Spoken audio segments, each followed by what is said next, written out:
This weapon is your life.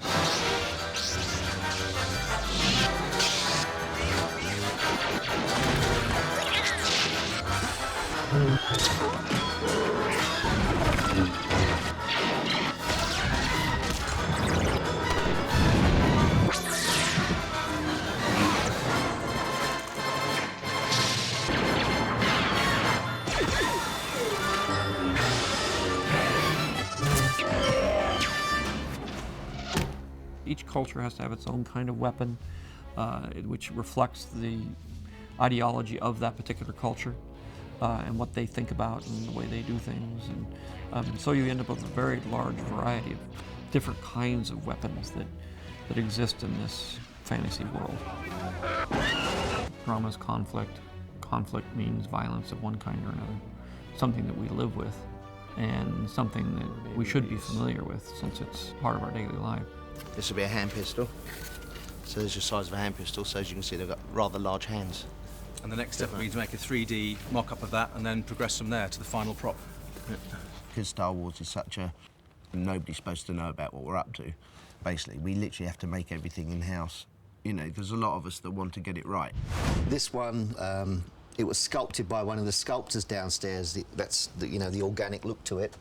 One of these was made, again approved by George Lucas, and then we've produced 6 or 7 of them. We started off with that to get a size. So there's your handle being started to work on. The gun has always signified modern society and modern weaponry and sort of the more impersonal kinds of fighting, which is personified by the droids and the clones, ultimately. So that's what you end up with. You unscrew that, take it out,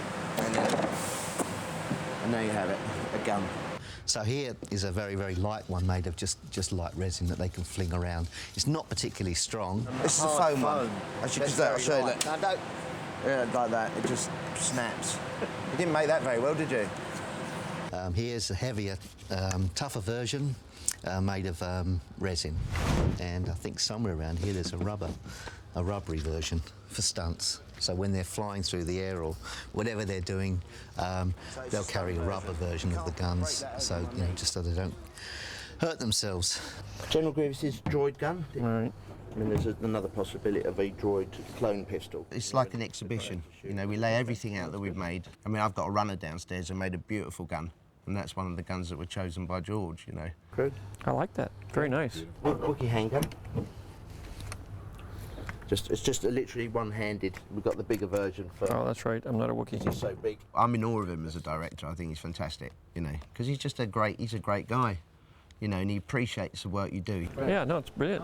Looks great. The boys get a chance to actually be more creative, which is great. It's boys and their toys, you know, what can I say?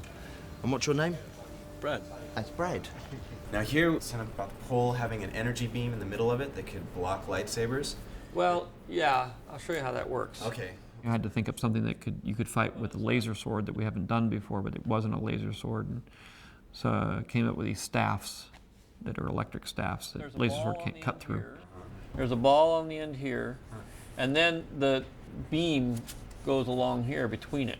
If you got a laser sword that'll cut through anything and do anything, then you're sort of stuck. It's like Superman. Superman without kryptonite wouldn't work. General Grievous bodyguard staff, which electrifies in the film, and basically is the only weapon that can't be destroyed by a lightsaber. The lightsaber has always been there to signify a more romantic time when there was more honor and more virtue in hand-to-hand combat. If Obi-Wan were to go up for stills, he may take this one, and it would be a close approximation of the hero that he wears on his belt. Whereas when he's fighting, this is Ewan's favourite lightsaber. He's very particular. This is the one he's used pretty much through the whole show. There's everything I need to supply them with all their fighting needs, basically. So there's your lightsaber inside. Wow. So you pour your resin in, wait for it to dry, and you pull it out, and it's done. And you'll end up with something like that. After that, it either gets painted or plated.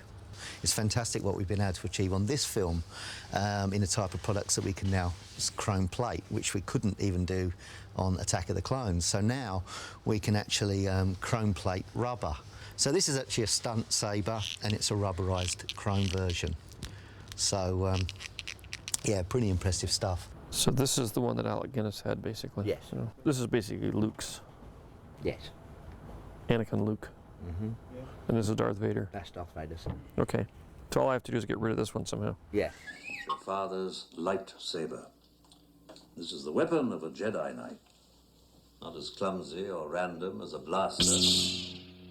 An elegant weapon for a more civilized age. The greatest thing about the story of Episode 3 is it fills in that void that we've all missed about what was going to happen. I mean, this is what makes the whole 6 films come together.